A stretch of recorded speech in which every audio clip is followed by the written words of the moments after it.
Welcome to episode 4 of the Rescued by Dragons podcast, the ongoing tale of a weekly Dungeons & Dragons campaign played by a group of friends in Portland, Maine. My name is Dominic White, and I invite you to picture yourself in a cozy, torchlit tavern, ale in hand, gathered around a table with other listeners, waiting to hear the next chapter in the tale of the Brunch Club. But first, a quick recap of our previous episode. The Brunch Club found a home for the late Farmer Jameson's cow, researched their options to travel to Elnor by boat, then decided the road was their best bet. They helped put out a fire at one of Master Buckthorn's warehouses and were hired to break up a potion smuggling ring between Wyhill and Sturgeon. They discovered a tunnel outside Wyhill's city walls that led them to one of the thieves. In Sturgeon, they went to question the bartender at the Black Lamb and try to possibly get into the basement where they had killed some rats a few days before, but were denied. Sticking with the tunnel idea, they found another underground entrance behind the Black Lamb on the outside of the Sturgeon city walls. They followed the tunnel down, set an ambush for the smugglers, but were unsuccessful in luring them into the tunnel. They narrowly escaped being blown up, and decided to lay low out of town until night fell, when they could try to break into the Black Lamb again. However, they were attacked by a large number of the smugglers as they were headed out of the town gate, and a bloody battle commenced. To their fortune, the town guard arrived just in time to make it a fair fight. To their misfortune, they were arrested alongside the last surviving smuggler. And now, Episode 4, Full Health. Sturgeon's jail was not the most comfortable of accommodations, but it was safe. Drusilla, Alora, Salas, and Vorjon took advantage of their few days in the dimly lit cell to rest and heal from their encounter with the smugglers. On the morning of their 4th day in Sturgeon, Captain Grath woke them up with a cheerful greeting. "It's a good thing we didn't ask you to be discreet." One of the town guards unlocked their cell, returned their weapons, and led them out of the jail. Grath told them that after their arrest, the town guard had sent a messenger to Wyhill to confirm the Brunch Club's story. Master Buckthorn sent Grath to Sturgeon to interrogate the lone survivor and search the Black Lamb's basement for any sign of the potions, which they did find, as well as the tunnel. After a confirmation of the evidence, it was easy enough to secure the Brunch Club's release. They asked Captain Grath if they could have brunch before they left for Wyhill, but he insisted they were in a hurry. The Brunch Club stopped at Nick Lowbox to pick up Vorjon's new splint mail and retrieve Duke from Mindy. They then unstabled their horses and began their journey. In the late morning, they stopped for lunch. As they ate and talked, Drusilla heard rustling in the trees above them, and from somewhere in the forest to the side of the road. They put down their food, stood up, and drew their weapons, ready for action. Alora noticed bloodhawks in the trees around them. Suddenly, a giant hyena lunged at them from the underbrush of the forest. Salas attacked with her firebolt but missed. Alora, Drusilla, and Vorjon, perhaps rusty from their 3 nights in prison, each found it difficult to harm the hyena through its matted fur and thick hide. Fortunately, Captain Grath's sword thrusts struck true as he cut the beast down. The bloodhawks swiftly fled through the canopy, perhaps to return later to lunch on the hyena's corpse. They finished their lunch and continued on their journey. A little further down the road, Alora spotted something far in the distance. She rode ahead to scout and stopped. She withdrew an arrow from her quiver and took careful aim. As the others caught up to her, they noticed she was aiming at a lone figure in the road far ahead of them. Before any one of them could stop her, she released the arrow and her target collapsed in a motionless lump in the road. They drove their horses to the prone figure and dismounted. Grath was surprised and angry, asking Alora why she just murdered a man in cold blood before she even knew if he was a threat or helpless. Vorjon rolled the man over, and they all recognized him as the smuggler that had run away from the fight in town. The paladin placed his large silver hand on the man's chest and brought him back from the brink of death with his healing touch. The imposing dragonborn then pressed down on the man's chest, hard, causing him to gasp. He put his dragon-like face inches from the smuggler's and said with menace and icy breath chilling the man's skin, "I have brought you back from death.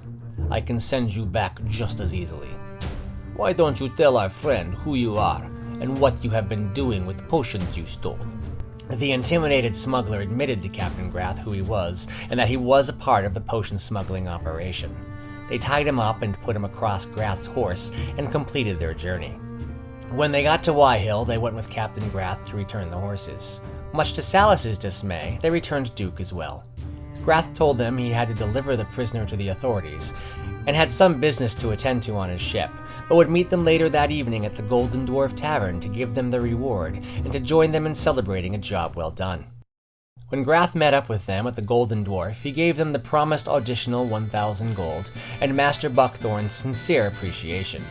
They ordered a round of drinks and began celebrating the demise of the smuggling ring. They also discussed whether they should cut through the Blue Lich Bog to shave a week off their journey to Elnor. Grath and Delora chatted over their ales, while Vorjon, Salas, and Drusilla went to the bar for another round of drinks. They asked the bartender about how dangerous it was to travel through the bog. She told them that people do it, but mostly larger, heavily guarded caravans and that kind of thing. It's not too bad along the edges. Herbalists, alchemists, and hunters will go into the bog during the daylight to forage for herbs and hunt, but going further in got dangerous. There were the dew fronds, man-eating plants that grew larger as they feasted on human blood. There were also sightings of a witch. The locals in Bowmore, on the other side of the bog, called her the Bog Hag.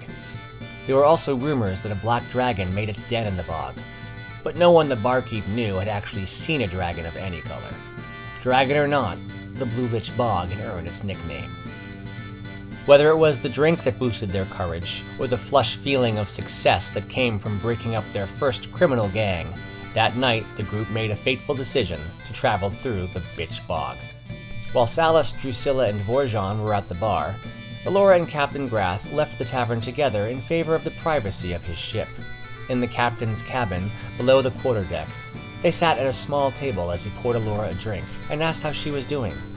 Not knowing what else to say, she blurted out, "Oh, I'm at full health." Seeing the amused look on his face and feeling awkward, she glanced around the room and saw the small tub in the corner. Then she said boldly, "I could use a bath." "That can be arranged," Captain Grath replied.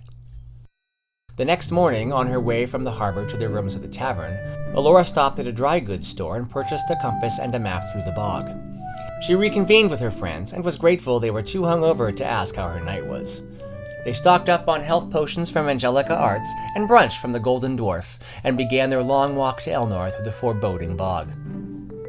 Their first day in the Lich Bog was uneventful. The boardwalk that led through it was in good condition, and they made good time. When night approached, they spent some time searching for some solid ground on which to make camp without straying too far from the boardwalk. Having not seen anything mysterious or threatening all day, they decided to light a fire and huddled closely around it to help keep the chill away. They ate and made small talk for a bit, but soon drifted into silence, listening only to the crackling of the fire. When the sun was fully set, and the sky was fully black, the air seemed to get indescribably quiet. A cool mist appeared and swirled around them. Even though it wasn't a strong breeze, the fire died and they were engulfed by the darkness. A deep, ominous voice seemed to swirl around them as though it carried on the mist. It taunted them, one by one. You traded him away like a child trading marbles for sweets. Just like that, you gave him up. No second thought to it. You let them parade you around as a hero when you're nothing of the sort. You were weak before. You're weak now. You will always be weak. You hold yourself up so you can look down on everyone else. You say you're helping those less fortunate, but is it really for them, or is it for you? We both know there's no such thing as charity. You only help others to reconcile with your personal failures. Pathetic.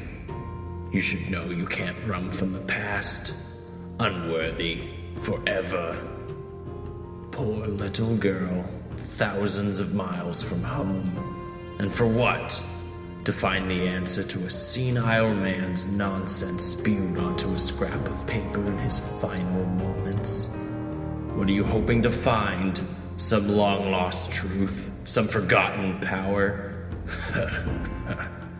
It's a distraction. Nothing more. Your home is gone. Your friends gone. Family, lover, all gone. And soon, you will be too.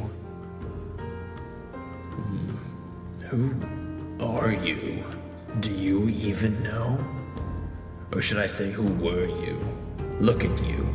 A pretender, a fake. Do your so-called friends know they're just filler for you? How do you know you're not just like one of the monsters you hunt? When you gaze long into the abyss gazes also into you. This story will continue next week in Episode 5. This week's episode was written by Dominic White with help from Brian Messmer, who also voiced the part of the Taunting Mist. Drusilla was played by J.P. Black, Alora was played by Liz Richard, Salas was played by Anna Flemke, Vorjon was played by Dominic White, and our benevolent dungeon master was Brian Messmer. More information about Rescued by Dragons and this podcast can be found at rescuedbydragons.com. You can follow us on Instagram at rescuedbydragons and on Twitter at rescuedragons. Thank you for listening, and please join us next week to find out, along with the rest of us, what happens next.